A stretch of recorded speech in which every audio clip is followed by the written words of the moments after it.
Hi folks, welcome to this episode of Michael's Backyard Marina. Today I got a 1981 Sea Sprite that I got it running last summer, took it out on the lake, run it around a little while. Had a little gearbox problems, not being engaged. I think the cable was out of adjustment, but the engine ran so good. It's such a good running motor. We ended up only being able to run about 5 miles an hour once the cables disengaged. We were running 36 or 31 miles an hour right up to that point. But I tried selling it last summer. Nobody's interested in it. Had a real low price on it, but the motor in it is in excellent condition. When you pull the water pipes off, the hoses off the water pipes, there's virtually no rust inside. It's clean as a whistle in there. So I hate to give up the motor, but I want the trailer to turn into a utility trailer, and I want the motor to keep as a spare motor. And the outdrive, I'll see if anybody's interested in it. So today what I'm going to do is pull the outdrive off, pull the motor out, and get this boat ready to go to the landfill. So let's get started. I'm going to give you a quick walk around of some of the things I'm going to do.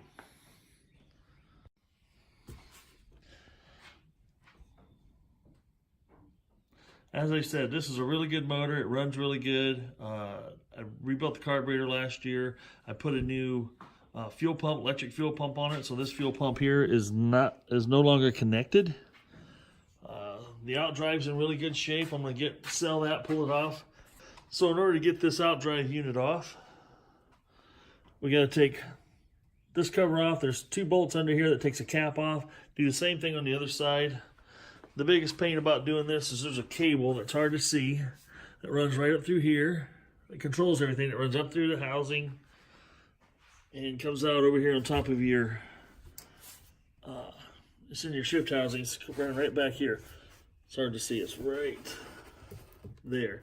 You pull those cables free, this whole unit just comes straight off the back. So let's get started on that. The other thing you might have noticed here, I've got me a little label maker. When I start pulling wires loose over here to pull the motor out, I'll have all the wires labeled as to what they are, so it's easy to reconnect. Because what I have over here, I'll put it back on an engine stand. This is the homemade engine stand that I have here. It has the old cracked block on it from a 2.5 liter OMC that I had running last year as well. I'm gonna I'll pull that engine off the stand, put this one on it, and we're gonna fire it up. So stay tuned. Let's see if we can get this show on the road.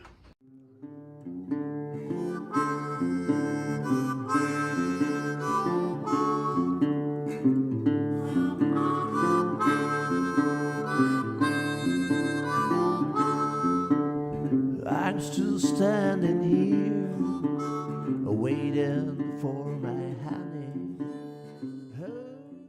Now, as you can see, I've got the side covers off. I've got the caps pulled off. I put this one cap back on with 1 bolt in it because that's the only thing holding it in place. But I know I've got to disconnect those cables that do the shift cables, because if I don't do that, I'm going to make a mess out of things. So I put that 1 bolt back on to hold it in place so this thing doesn't just fall on me. I'll get the cables disconnected, then I should be able to remove this unit. Let's continue on. Okay, up here in the engine compartment, as you can see, I pulled the cables loose. This plate has come off. There's just 4 screws that hold it on.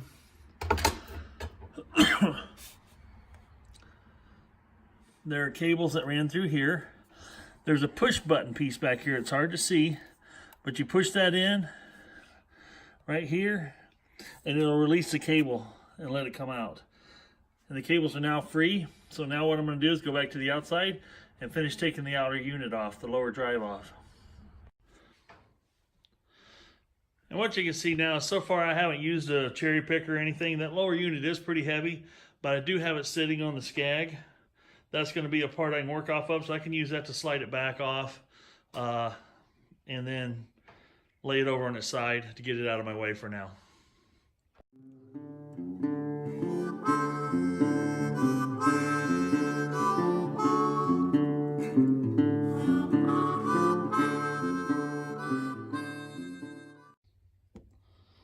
All right, I'll catch you up on what I've done on the inside of the boat so far. I've taken the gas line loose here, unbolted my fuel pump from the floor.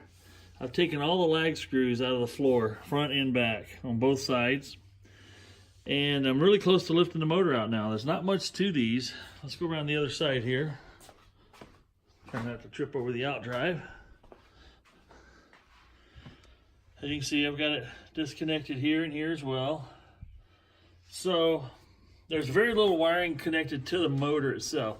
And as you can see here, I'll see if I can point at it here. Right here, there's a main disconnect there that will disconnect a major part of the wiring harness from the harness that runs up under the dash and whatnot. The next hardest thing to take loose that I'm going to be working on next is, you see it right down here, so I can point at it right there, tip of my finger. That's where the steering on this particular style cable goes through into the gearbox. So once I get that free, I can just about be ready to lift this motor out, it looks like. I'm gonna put the cherry picker on it and see if we can pick it up. So let me work on that for a little bit. These things can be a little tricky. I've only pulled one of these out before on another boat. But let me get started on that, and we'll do a little time lapse while we're lifting it out of the boat.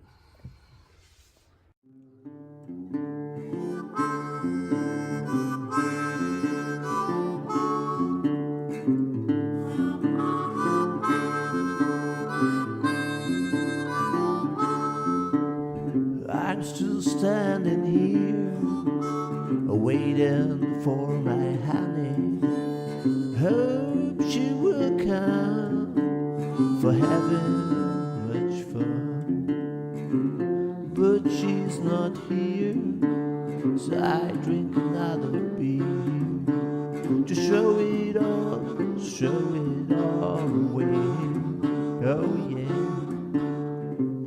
beer after beer, I'm still standing here. Hope that the one. Well, as you can see, that wasn't too bad. It took me about 2.5 hours, roughly. That's probably slow because I was taking my time.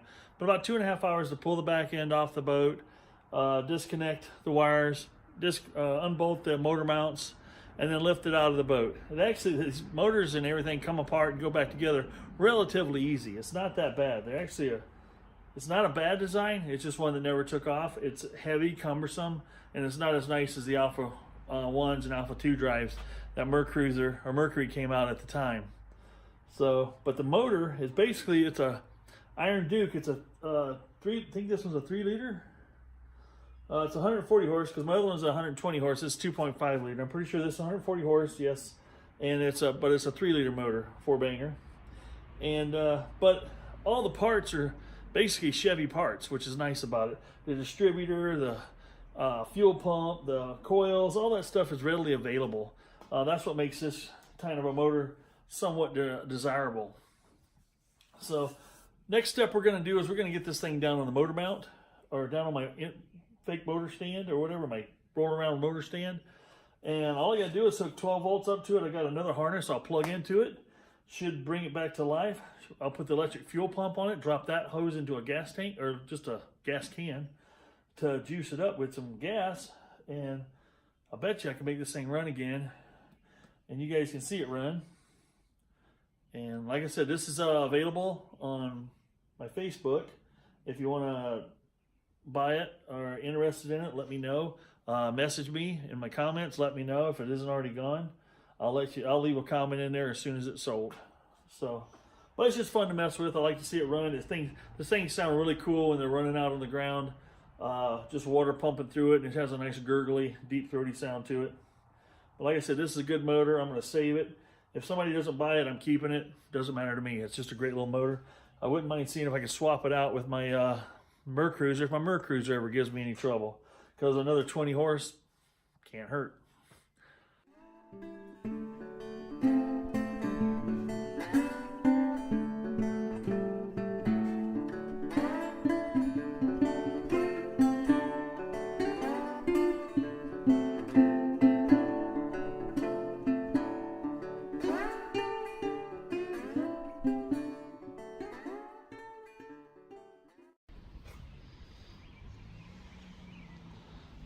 Okay.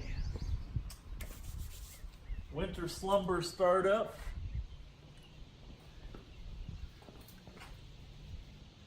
Fired up. Gas on.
Bat Farm.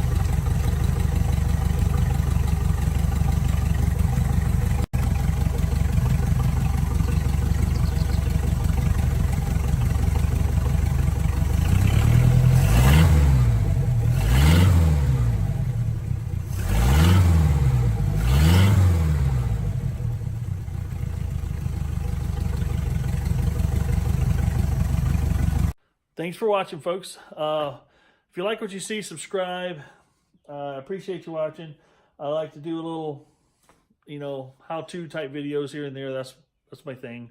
Don't do anything with lengthy intros and all that fun stuff. I just want to show you how to do it and how to get things done. So now we're going to drag this boat out of here. That'll be part of another episode that I'll be doing, is how I'm converting this boat trailer into my utility trailer, because I've got this boat and 2 other boats out in the yard I need to haul off to the landfill. They're sitting on the ground waiting for me to drag them up on this trailer.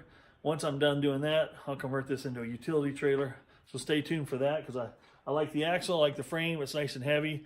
All I got to do is weld a few more components in it, and I can have me a nice utility trailer. So thank you, folks, for watching. Get out there and do something fun. I've enjoyed doing this with you today. And stay tuned for when I get it running here in a little while. Thank you so much. Have a great time.